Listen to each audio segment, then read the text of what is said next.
শিৱসাগৰ স্থিত জৱাহৰ নবোদয় বিদ্যালয়ৰ বিজ্ঞানৰ শিক্ষক মই দীপাংকৰ চৰকাৰ। কৰ্ণাটকৰ কুৰ্গত মই নিজে চাই অহা কফি প্লেণ্টেশ্যন এণ্ড প্ৰচেছিঙৰ ওপৰত এই চমু ভিডিঅ'টি বনাইছোঁ, লগত আৰু কিছু গছ-গছনি দেখুৱাবলৈ যত্ন কৰিছোঁ।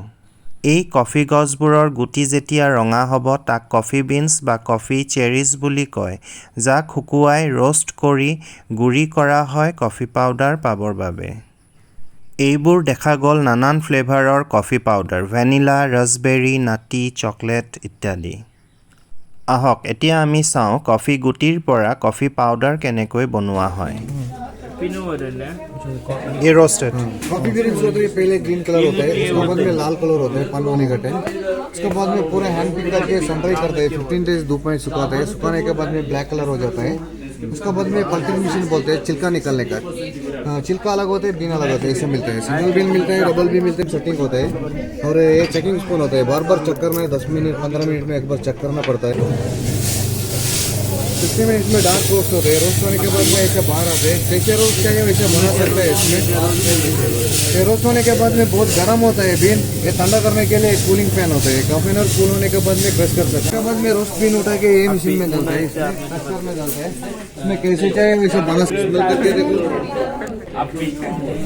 আমাক গাইডজনে কোৱা মতে দুই ধৰণৰ কফি গছ ইয়াত কাল্টিভেট কৰা হয়, আৰাবিকা আৰু ৰবাষ্টা। আৰাবিকা কফিত কেফিন কম থাকে ৰবাষ্টাতকৈ।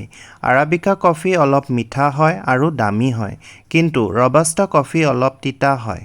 ৰবাষ্টা কফি ইণ্ডিয়াত ছাপ্লাই কৰা হয়, কিন্তু আৰাবিকা কফি বেলেগ দেশত এক্সপৰ্ট কৰা হয়।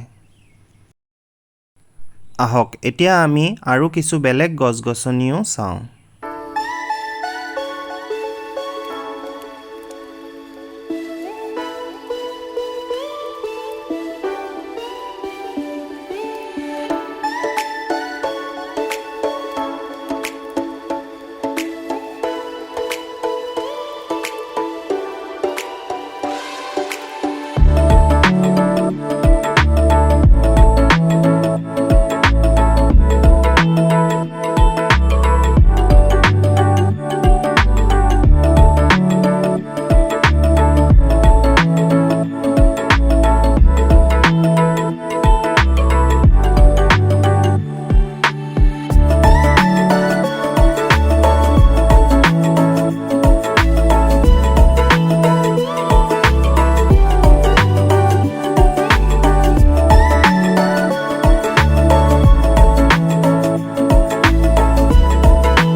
এয়া টিক বা চেগুন গছ, যাৰ কাঠ বহুত দামী আৰু গুণী, আৰু সেইবাবে এই কাঠ জাহাজ বনাবলৈ ব্যৱহাৰ কৰা হয়।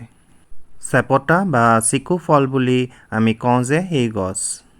এয়া হৈছে হোৱাইট চিল্ক কটন গছ বা কাপক গছ বুলিও কোৱা হয়, যাৰ পৰা আমি শিমলু কপাহ পাওঁ, যোনটো নেকি গাৰু বনাবলৈ ব্যৱহাৰ কৰা হয়। ভিডিঅ'টো আপোনালোকৰ ভাল লাগিলে কমেণ্ট বক্সত জনাব আৰু চেনেলটো ছাবস্ক্ৰাইব কৰিবলৈ নাপাহৰিব। ধন্যবাদ।